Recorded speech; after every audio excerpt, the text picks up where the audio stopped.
Assalamualaikum and greetings to Sutoni and fellows. My name is SYAHIRA binti JIWA and I will be presenting the concept related with new public management (NPM). Public service is an action, institution, or service promoted by the government to guarantee equality among the people. The government must ensure that all citizens have access to the same rights. For this, it is important that there is a series of public services in the strategic sectors of society such as education, health, transport, security, waste treatment, employment, and so on.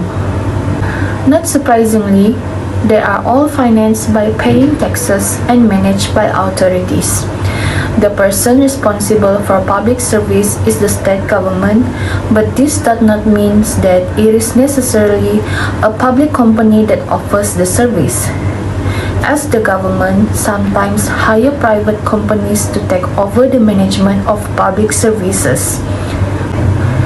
In Malaysia, the Public Service Department (PSD) is the primary governing body in the charge of reforming all public services to increase their effectiveness and efficiency in terms of development and human resource management, hence fostering public confidence and trust in the civil service.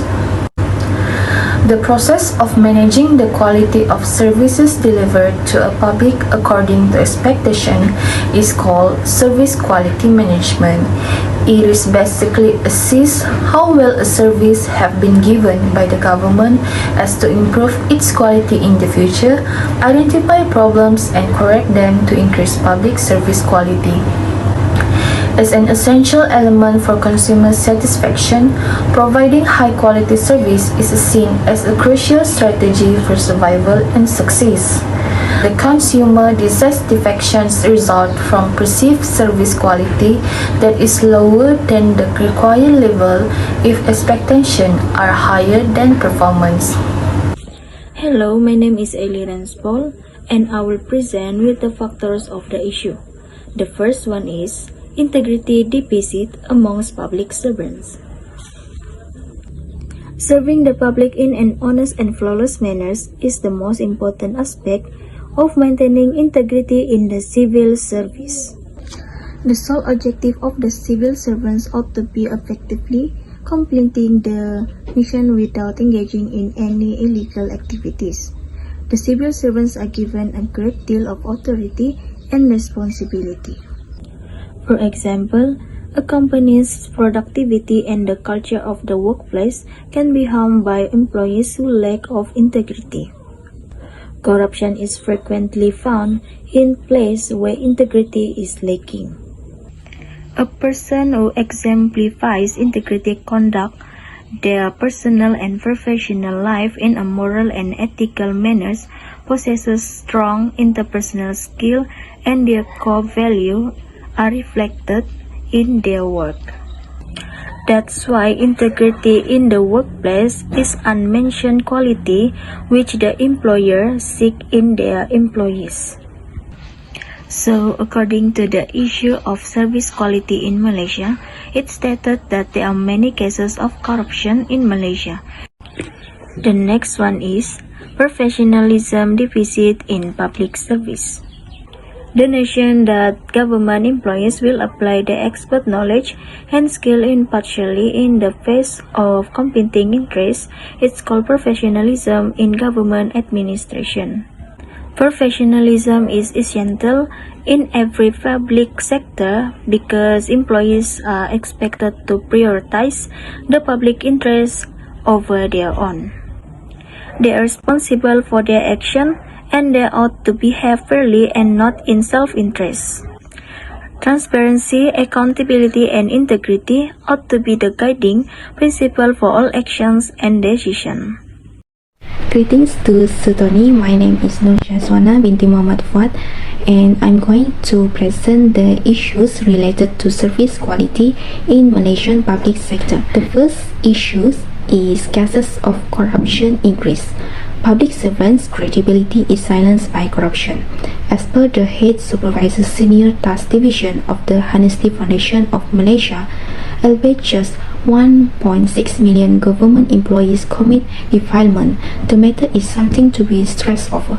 This is important because corrupt activities involving civil servants have negative effects that affect not only national security but also the country and the people living there, as well as the government's image and reputation. According to Transparency International 2019, Malaysia has the highest level with an increase at number 51 out of 180 countries and 53 score. This score was the same one that Malaysia had to take in 2014 as well. Corruption is generally defined as behavior in public positions or office, such as politicians and officials, that is improper and illegal under the law and aimed at enriching oneself or relatives, family and close friends by abusing power and the public trust given to them for their own gain. In the context of public administration, this includes politicians and officials. Corruption can take many forms as defined by the Malaysian Anti-Corruption Commission Act of 2009 MACCA. This can include asking, accepting or agreeing to accept bribes in a variety of ways, or provide, promise or make bribes available.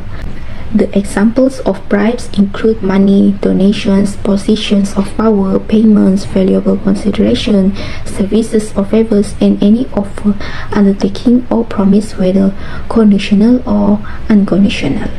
The second issue is public's dissatisfaction increase. Among civil officials, the issue of attitude has caused a long tradition. This attitude issue is frequently linked to negative traits like slow service, rudeness, incompetence, ignorance, and so forth. This country's civil workers are notorious for being resistant to change, which makes the situation worse. In the public service delivery system, the public shows dissatisfaction due to the bad attitude shown by civil servants. This has a negative impact on the reputation of an agency. Public servants are not diligent in delivering public services and have contributed to an unhealthy culture in the public service. As a result, it is highly challenging to alter the negative mindset indicated. Actually, efforts to restructure the public sector and alter civil workers' attitude are nothing new. The reforms carried out are consistent with how the nation is progressing. Public service reform has been ongoing ever since the country gained its independence in order to satisfy its demands and convert the colonial administrative structure to a local one. Greeting to Sotoni and everyone. I'm Jocelyne JURUS. Today, EREANA and I will present the ways to address the issues in this topic. Corruption among public servants in Malaysia growing concern, as the culture of integrity is often neglected. Integrity is essential for a person's honesty, trustworthiness, transparency, and adherence to established laws.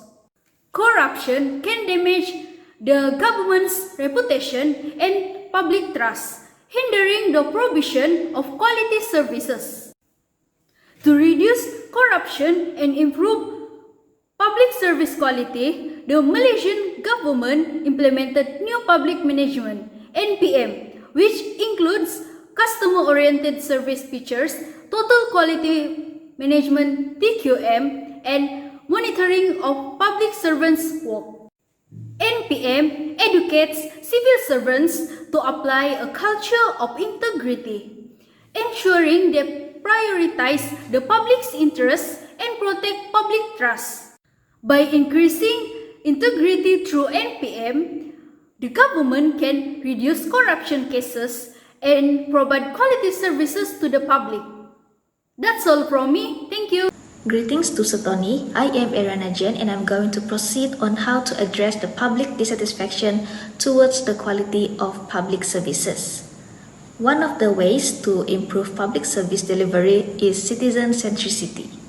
Citizen centricity refers to shifting the government's attention from organizational challenges to service delivery rather than other government imperatives.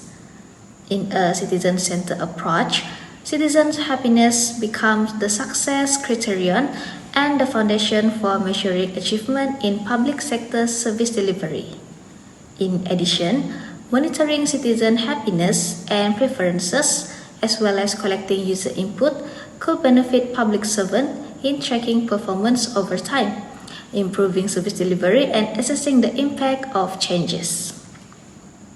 Lastly, strategic human resource management helps to ensure that the public service represents society diversity, increase ability to innovate, and focuses on developing linkage with civil society and harnessing digital means to reach out to people. That's all from me. Thank you. As for conclusion, workers in the public sector are crucial to the operation of a city. They provide fundamental services like waste management, social and health services, transportation and energy, among others, to ensure that citizens have access to public goods like water, sanitation, education and energy.